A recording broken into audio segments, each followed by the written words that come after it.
talk about one of the most depressing events in American history, the Great Depression. By the way, that was a pun. I hope you guys caught it. Okay, so the Great Depression started with the stock market crash in 1929, but as I told you guys earlier, the stock market crash in 1929 is not necessarily what caused the depression. There were various underlying problems which we have already discussed in the United States economy, which ultimately led to the depression. The stock market crash was merely a symptom of these underlying problems. But nonetheless, it's what we regard as the beginning of the Great Depression, October 1929. So this was the greatest economic catastrophe in United States history. And it is also the reason why we have lots of programs that we still have today. They were created during relief efforts by Congress and the President to try to alleviate the effects of the Depression. Okay, so during the Great Depression, many people lost their homes due to evictions, and they lost all of their savings when their banks closed. Now, when you go to a bank today, you will see a little sticker that says FDIC insured.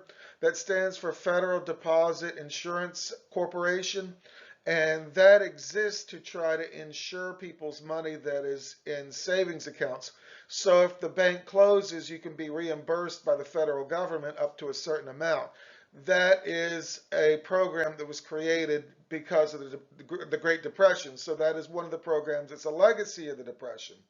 Okay, so the Depression hit people with lower incomes harder than other groups, but all segments of society were very, very adversely affected by the Great Depression. So many laborers lost their jobs, and many people lost their homes. The New York City homeless population reached 15,000 people in 1931. Sometimes people built these temporary shelters, we call them shanty towns, and they were nicknamed Hoovervilles. And we can see from this nickname just who they blamed for the Depression. They blamed Herbert Hoover, who was the president when the stock market crashed. So many people called hobos also moved from place to place all over the country. In fact, in a lot of literature and songs of the era, you can see the life of the hobo is kind of romanticized, but the word hobo is still stuck. Sometimes it's still used to describe a transient person. That's a person that moves from place to place. And farmers had a great deal of difficulty in the 20s as well, had even more trouble in the 1930s. Many of their problems were not caused by the economy, they were caused by environmental problems. We will get to that though.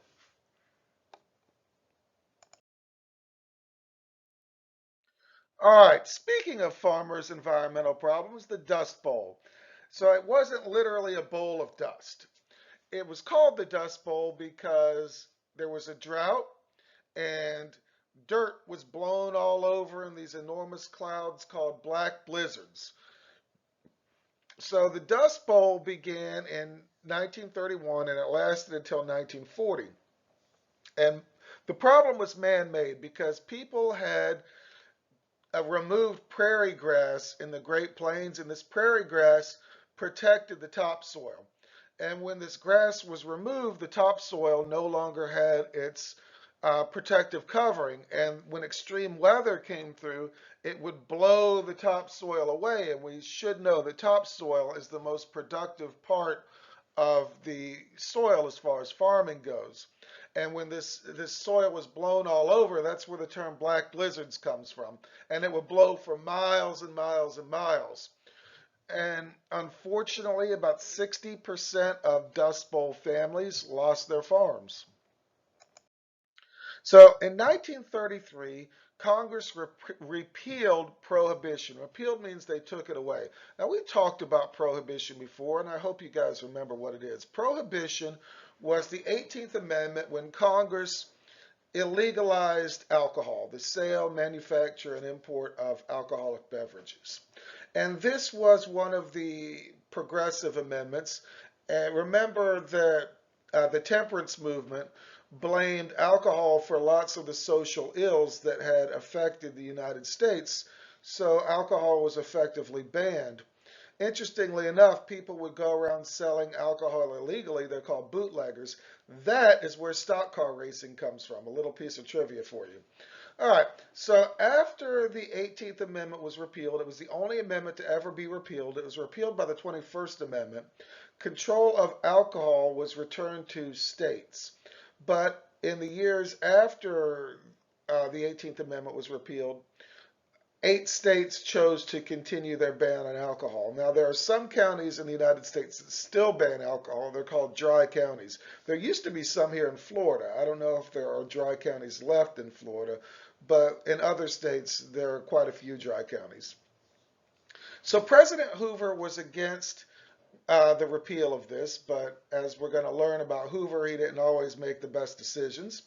So the presidential election of 1932 pitted a Democrat by the name of Franklin Delano Roosevelt, often referred to as FDR, against Hoover, who was the Republican candidate. He was an incumbent. That means he was already the person holding the office. So Hoover blamed the Depression on a worldwide slowdown that was beyond American control. He took little action until it was clear that this problem was not going to go away on its own, and there needed to be some government involvement. But the ideas he had were not enough to curb the effects of the Depression. Now, in Hoover's defense, a lot of the steps he took were orthodox economic views of the time. That is, he was doing the things, the ideas that were popular amongst economists, but unfortunately, these remedies were not quite enough to solve the problems that people were having.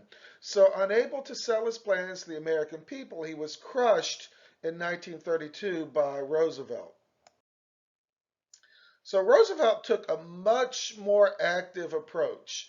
His first 100 days are regarded as the gold standard for active presidents when they come to office. Hoover believed that local governments, state governments, and deals with businesses and charities, which were orthodox economics at the time, were the best ways to handle the situation.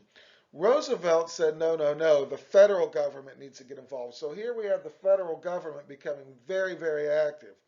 So, in fairness to Hoover, he did expand the role of the federal government, just not enough. In 1930, the Republicans got crushed in the midterm elections, and Congress flipped over to a large proportion of Democrats. So Hoover read the writing on the wall, and he took greater steps to try to help people, one of which was a disaster, the Hawley-Smoot Tariff Act. Now, hopefully you guys remember that a tariff is a tax on an imported good, and its purpose is to protect American industries. The problem with this tariff was when the United States placed tariffs on European goods, Europe responded with their own tariffs. That's called a trade war. And the United States sank deeper into the Great Depression. It was a complete disaster. He also oversaw the Reconstruction Finance Corporation, which gave government credit to a number of companies, which are listed on the PowerPoint. But these actions proved to be far too little, too late.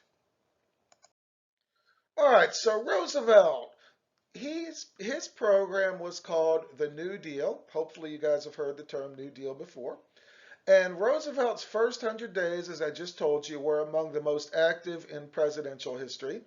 He pushed through various programs to relieve people, to create jobs, and stimulate economic recovery. Now, Roosevelt, even though a lot of his programs really didn't work, he was very, very popular because where Hoover did nothing, Roosevelt was taking an active approach to try to fix the problems. So Roosevelt had a much higher approval rating. People thought, well, at least he's trying something rather than just sitting there letting the world crash in around us.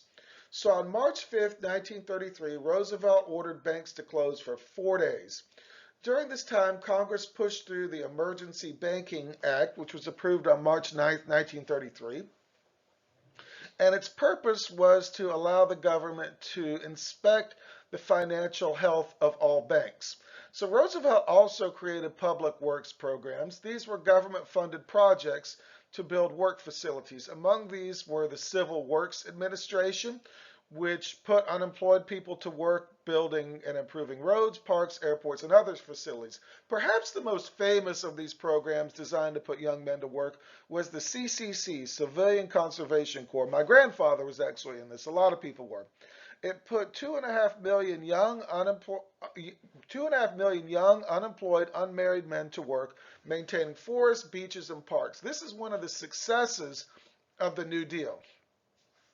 So the National Recovery Administration was created, and it planned, or it was created, I'm sorry, by the National Industrial Recovery Act. Hold that thought. We'll get back to that law in a second.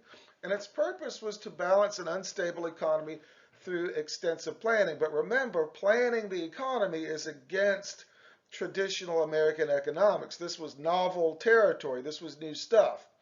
And this plan took the form of industry-wide codes to spell out fair business practices. Perhaps the most successful of these programs, arguably, was the Tennessee Valley Authority, which was created to bring electricity and other forms of development to a part of the country that was very underdeveloped in the American Southeast, in the Tennessee River Valley. All right, the New Deal was not everyone was happy with the New Deal. It was attacked by both people on the left and the right. It was attacked by Republicans and also Herbert Hoover, who felt that it gave too much power to the federal government. And also the Supreme Court struck down various pieces of legislation that Roosevelt had pushed through. Among these was the aforementioned NIRA, because the Supreme Court said that it gave the president lawmaking powers and regulated local rather than interstate commerce. Remember, the job of Congress is to regulate interstate commerce, and the states regulate local commerce. Now, the president, remember, he does not make the law. Congress makes the law. So this was viewed as an overstep of presidential authority. So Roosevelt would later expand on the New Deal with the second New Deal. And this program created the Works for Progress Administration, which lasted 8 years. This program provided work to more than 8 million citizens, improving schools, hospitals, and airfields. The Farm Security Administration loaned more than $1 billion to farmers to set up camps for migrant workers. The Rural Electrification Commission offered loans to electric companies and farm cooperatives for building power plants and extending power lines to farmers in other rural areas. Remember that when electricity first became available to the public, it was really only available in the cities and not for people living in the countryside. So this was an effort to bring it to people living outside of cities. So another major part of the New Deal was the Wagner Act. The Wagner Act authorized collective bargaining, which is when a union sets up a contract with an employer, and the employer must abide by this contract. This was legalized through the Wagner Act, and it also created what's called closed shops, which are now illegal today. A law called Taft-Hartley repealed this, but closed shops is when an employer can only hire union members. You can't do that anymore. That was later taken away. So in 1935, Congress passed the Social Security Act, which created the Social Security Administration, and this is still around today. This is part of the legacy of the New Deal. Now, Roosevelt was extraordinarily popular, and he won the 1936 election by a landslide and was reelected. So this ends part 1 of this video. I hope you guys found this helpful.